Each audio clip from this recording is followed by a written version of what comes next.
আমার মনের রাজ্যে ছিল এক এমন রাজকুমারী, তারে ভালোবেসে দিয়েছিলাম যা ছিল আমারই।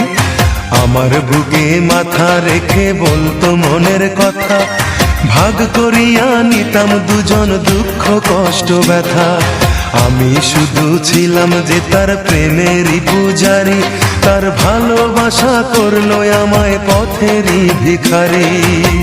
তার কত ভালোবাসি জানে না রে জগৎবাসী, জানে অন্তর্যামী।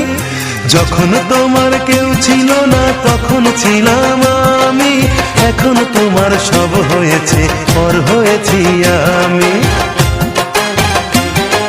যখন তোমার কেউ ছিল না তখন ছিলাম আমি, এখন তোমার সব হয়েছে পর হয়েছি আমি।